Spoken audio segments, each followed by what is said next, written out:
Bonsoir tout le monde. Certains d'entre vous m'ont posé des questions concernant l'app de semaine 5. Je pensais peut-être plus simple de faire une vidéo pour expliquer certaines portions. Ici, nous n'allons plus faire les configs de base. Pendant le lab, j'avais expliqué tout ce qui concerne le clock rate et autres. Mais ici, je peux faire une démo vite faite. Lorsque je parle de clock rate, je fais référence à cette question, régler la fréquence ou la cadence de l'horloge à 64 000 bps.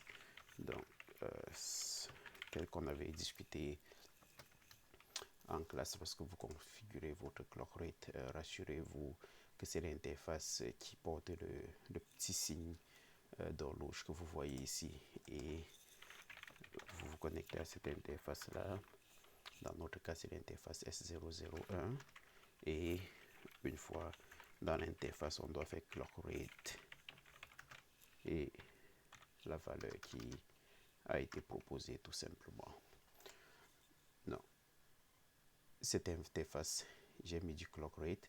Je dois localiser sur ce deuxième segment une autre interface qui a besoin du clock rate. Donc si je bouge juste un petit peu comme ça, vous allez voir que l'interface S00 également est une interface qui va avoir besoin du clock rate. Donc je vais faire le même exercice que tout à l'heure. Dans l'interface S00, donc clock rate. Oh, pardon, je dois mettre la valeur. Donc 64 000. Donc ça c'est en ce qui concerne le clock rate. Donc pour ce qui est des configurations de base, on ne va pas s'attarder dessus. Config des adresses IP, c'est des choses que vous maîtrisez déjà. Donc un petit rappel au niveau de la partie de redondance et performance de la couche 2, comment est-ce que on configure Ether Channel. Ok. Donc ici il y a pas mal d'indications qui sont données. Donc entre switch 1 et switch 2, les ports F23 à 24 des deux côtés vont former le port channel 1 et c'est LACP. Donc c'est simple. Même si vous ne savez pas s'il faut mettre active, s'il faut mettre on, ça c'est des choses que vous pouvez vérifier directement sur le switch. Qu'est-ce que je veux dire? On me dit ici SW1 forme le port channel 1 avec ses ports 23-24. Qu'est-ce que je fais? Donc, je vais juste changer le hostname. SW1 interface range.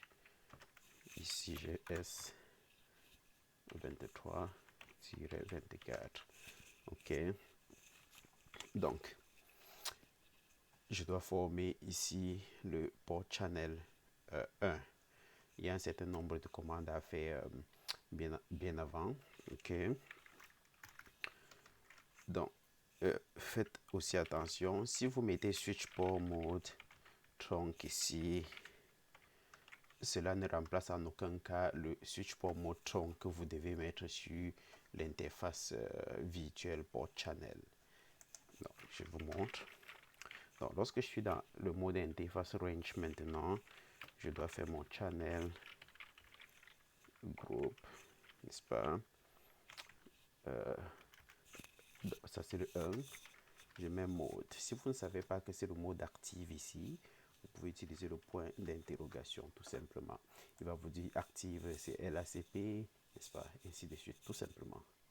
Il va vous dire si vous deviez faire PAGP, vous aurez mis désirable.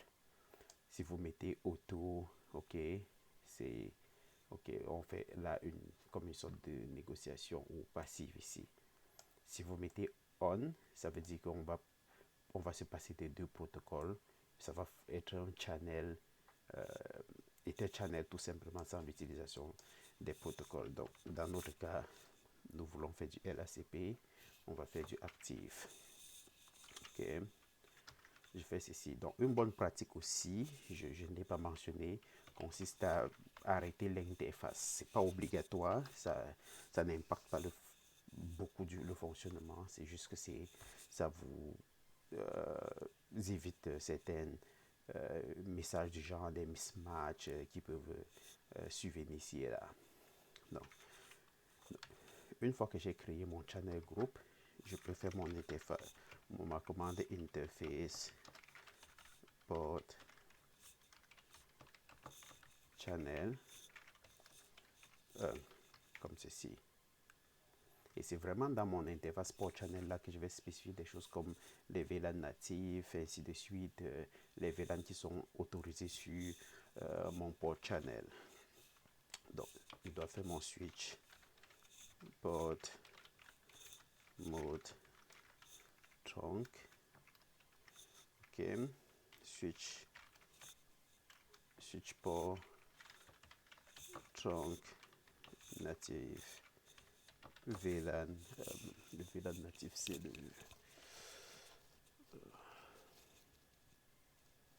429. Ok. Pour les bonnes pratiques en général ici vont vous recommander de faire, comment dire, d'autoriser les VLAN qui doivent transiter sur le lien. Vous ne voulez pas que tous les VLAN transitent, donc vous pouvez juste autoriser un certain nombre de VLAN et ne pas autoriser les autres. C'est pas, si vous laissez, ça va quand même fonctionner, ok, mais lorsqu'on le demande, vous le faites. Donc, j'aurais pu faire switch port trunk holo VLAN. Donc, j'aurais dans notre cas mis par exemple 1, par exemple 10,20,89 par exemple. Bon, ce n'était pas demandé, donc on peut juste laisser faire. Mais je vous dis, ça fait partie des possibilités. Et lorsque j'ai fait ceci, je dois aller faire exactement la même chose de l'autre côté. Donc, je vais faire interface range F0 23 à 24. Je vais faire mon shutdown. Et après avoir fait shutdown, donc je fais channel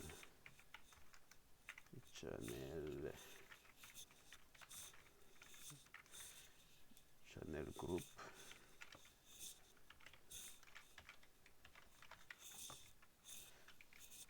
Donc c'est toujours le 1, je suis ici. SW2, ici. Donc je suis en train de configurer cette autre extrémité. Channel group 1, mode active, tout simplement, comme ceci. Et une fois ceci fait, je vais faire interface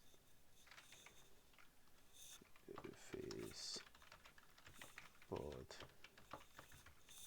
channel 1, switch port mode trunk, c'est le cas ici, trunk, il me manque un N, trunk, comme ceci, switch port trunk natif VLAN, donc VLAN ici 99 tout simplement, switch port trunk, switch port trunk natif VLAN 99. Donc j'aurais pu faire les holo dont je vous parlais tout à l'heure, mais c'est pas nécessaire dans ce cas. Mais c'est des bonnes dans les on peut évoquer cela comme une bonne pratique. Ok, je vais juste changer mon hostname pour que ce ne soit pas difficile. Donc ça c'est SW2. Donc je vais revenir ici. Ici, je vais juste allumer mon interface. Je vais revenir ici, faire pareil.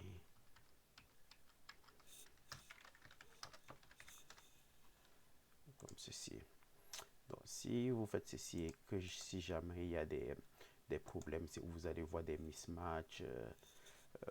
Il va vous dire, ok, de ce côté, je vois un V. C'est possible d'oublier que lorsque vous configurez un des channels, vous oubliez de changer le VLAN natif et dans ce cas-là, vous allez voir que le commutateur vous signale qu'il y a des mismatchs. Donc, vous regardez juste de quel côté il se plug et vous corrigez, c'est tout. Donc, on a ici PAGP dans les ports 22, 21 à 22. Donc, si je fais comme ceci, 21, 22. Donc, si je fais channel group mode, il y a le numéro avant. Donc, ça c'est 2 ici. Je suis à ce niveau. 2 mode. J'ai déjà mis mode. Mode. Donc, PAGP, comme je dis, si vous ne savez pas que c'est désirable, vous pouvez utiliser le point d'interrogation pour lire c'est quoi vos options. Donc, je peux tout simplement faire mon désirable ici parce que je suis en train d'activer PAGP. Donc, Enter. Donc, comme je dis, j'aurais pu faire shutdown. C'est une bonne pratique, mais bon. Interface, port, channel 2. Donc, switch port mode, trunk, switch port trunk, natif, VLAN 99. Donc, ça c'est fait. Je vais faire l'autre extrémité qui est ici. Donc, vous pouvez voir ici que c'est pas encore fait. Je vais juste agrandir un petit peu.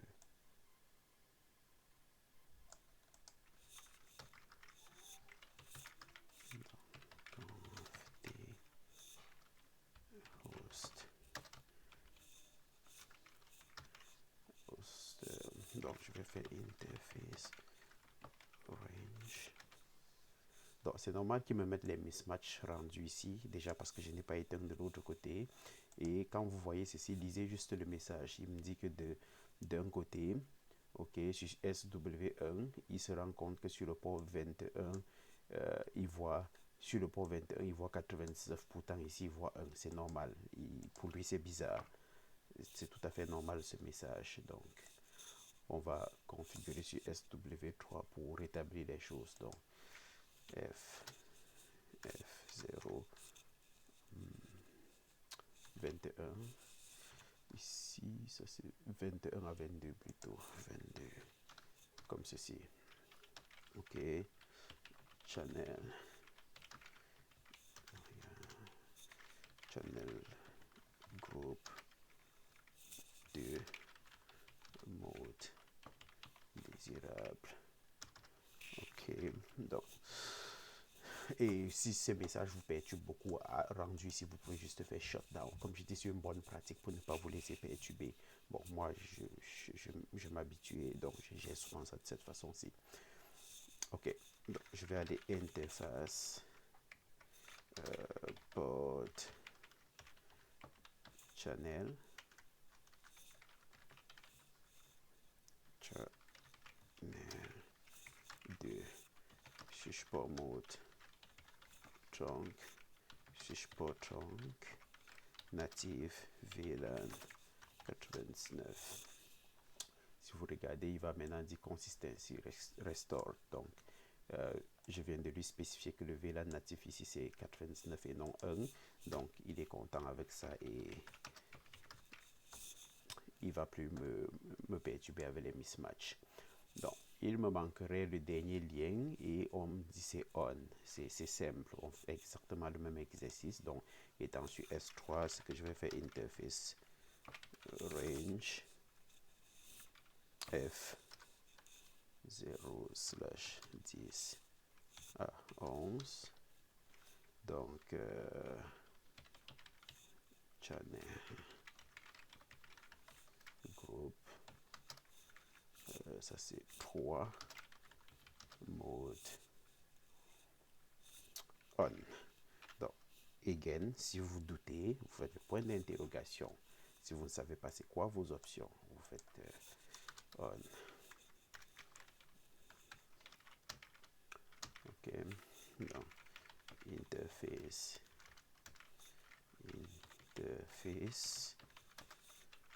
port,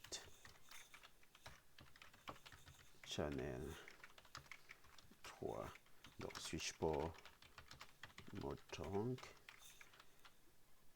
switch port, trunk, native, VLAN 99, comme ceci. Et on va aller terminer avec SW2. Donc, au niveau des mêmes ports, je vais prendre 10 à 11. Channel, groupe 3, mode on. Je valide. Ok. Interface, port, channel 3. Donc, c'est normal qu'il me mette des mismatchs. Je pense que j'ai expliqué déjà tout à l'heure pourquoi il se plaint. Et le message est assez clair. Donc, c'est vraiment pas... On comprend pourquoi il nous met des messages d'erreur. Ok, donc on va faire switch port mode trunk. Switch port trunk native VLAN 99. Donc, ceci devrait arrêter les mismatchs pas mal. Ok.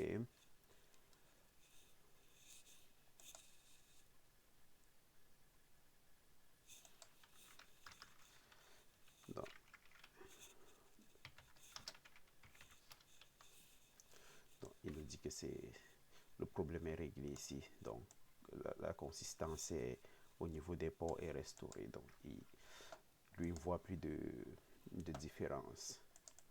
Okay. Donc, l'algorithme va calculer, faire ses affaires et se stabiliser tout seul, rendu ici. Donc, ça, c'est pour la partie 2. Okay. Pour ceux qui avaient des questions là-dessus. Donc, j'espère que ceci a répondu à vos questions. Okay. S'il y en a toujours, n'hésitez pas à m'envoyer un message ou un email.